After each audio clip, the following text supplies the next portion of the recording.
कक्षा 9 विषय गणित प्रश्नावली 8.1 अध्याय 8 चतुर्भुज।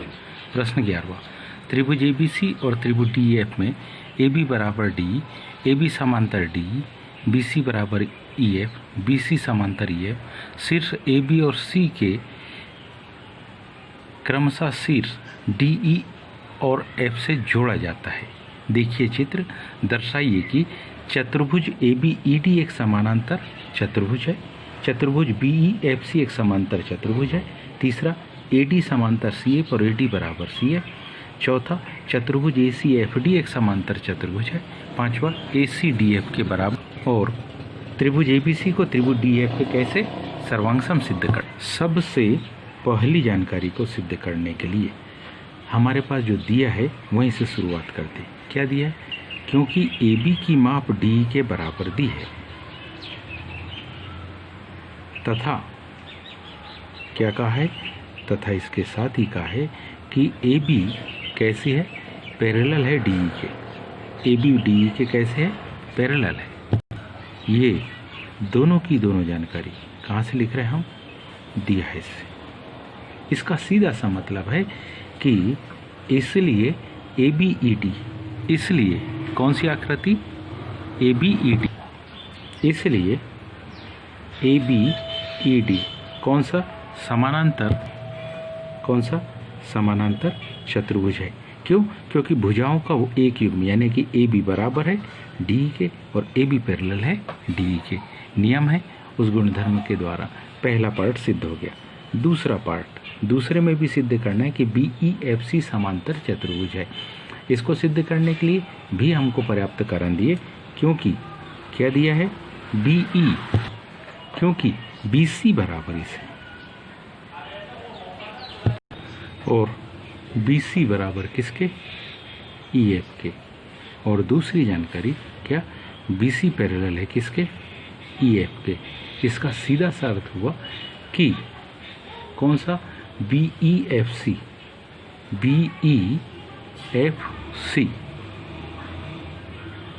कौन सा समानांतर चतुर्भुज है।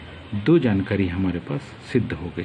तीसरी को सिद्ध, क्योंकि पहले में सिद्ध कर चुके हैं ABED समानांतर चतुर्भुज, क्या कर चुके हैं, सिद्ध कर चुके हैं। और यदि ये सिद्ध कर चुके हैं तो इसका मतलब इसकी जो शेष भुजाएं जो समांतर नहीं बतलाई थी, हम उनको भी आमने सामने की भुजाओं को समांतर और बराबर बतला सकते हैं।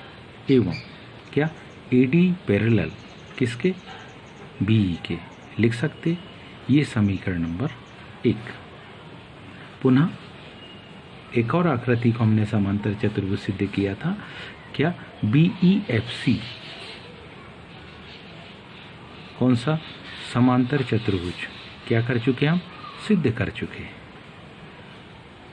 अगर ये भी आकृति समांतर चतुर्भुज की है तो जो भुजा दी थी उसके अलावा जो भुजा बची, मतलब एक CF BE के बराबर होगी एवं CF पैरेलल होगी किसके, BE के। इसको हमने समीकरण नंबर क्या कहा, 2 कहा। पहली आकृति ABED समांतर चतुर्भुज सिद्ध कर चुके हैं, ABED समांतर चतुर्भुज, और ऐसे ही BEFC को भी समांतर चतुर्भुज सिद्ध कर चुके हैं। AD BE के, AD किसके, BE के बराबर। समीकरण 1 और 2 दोनों को ध्यान से देखो, 1 व 2 द्वारा AD BE के बराबर, AD किसके, BE के बराबर, और BE किसके, CF के बराबर। तो ध्यान से देखो, AD किसके बराबर, BE के, AD बराबर है BE के, और BE किसके बराबर, CF के। इसी प्रकार AD किसके पैरेलल, BE के, और BE किसके पैरेलल, CF के।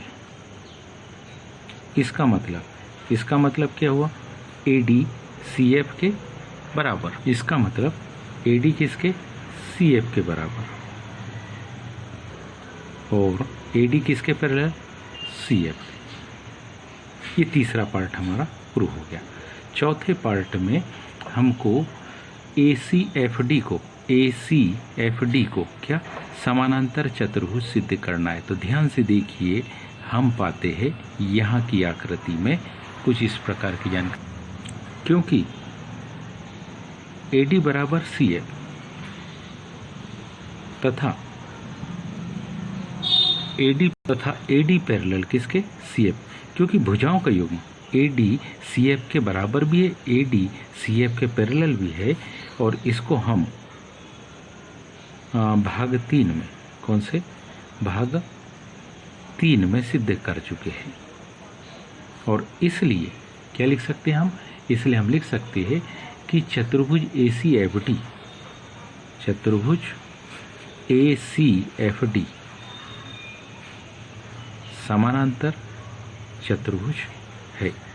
इसी में 5वां पार्ट जो सिद्ध करना है वो कुछ इस प्रकार से, क्योंकि चतुर्भुज ACFD समानांतर चतुर्भुज किसमें, भाग 4 में क्या कर दिया अपन ने, सिद्ध कर चुके हैं। और ये अपन ने सिद्ध कर चुके हैं, इसलिए AC भुजा की जो माप है वो किसके, DF के बराबर होगी। AC बराबर होगी DF की, क्यों, क्योंकि समानांतर चतुर्भुज की कौन सी, सम्मुख, समांतर चतुर्भुज की क्या, सम्मुख भुजा है। अब छठवें में 2 त्रिभुज ले रहे हैं हम। पहला त्रिभुज कौन और दूसरा त्रिभुज DEF। पहला त्रिभुज लिया ABC और दूसरा त्रिभुज लिया हमने कौन सा, DEF में। इनकी तीनों भुजाओं को हम बारी बारी से बराबर बताएंगे। पहली भुजा कौन सी, AB भुजा किसके बराबर होगी, DE के। अब यहाँ क्यों बराबर है, क्योंकि ये समानांतर चतुर्भुज जिसको अपन ने सिद्ध किया था पहला ABED, समांतर चतुर्भुज ABED की कौन सी भुजा, आमने सामने की भुजा है, इसकी ये कौन सी, सम्मुख भुजा है।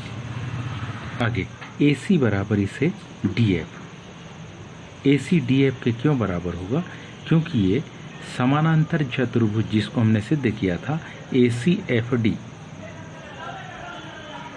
कौन सी, सम्मुख भुजा है, इसकी ये, इसको हम सिद्ध कर चुके हैं, इसकी ये सम्मुख भुजाएं हैं। और आखिरी BC किसके, EF के बराबर है, क्योंकि ये जिसको समांतर चतुर्भुज सिद्ध CB EF उस समांतर चतुर्भुज की ये कौन सी, सम्मुख भुजा है।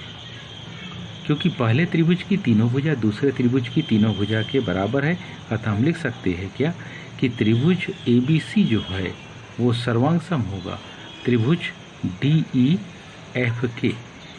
कारण में SSS या साइड साइड साइड सर्वांग समता प्रमेय द्वारा। उम्मीद है आप सबको समझ में आया होगा। आज के लिए इतना ही, शेष कर धन्यवाद।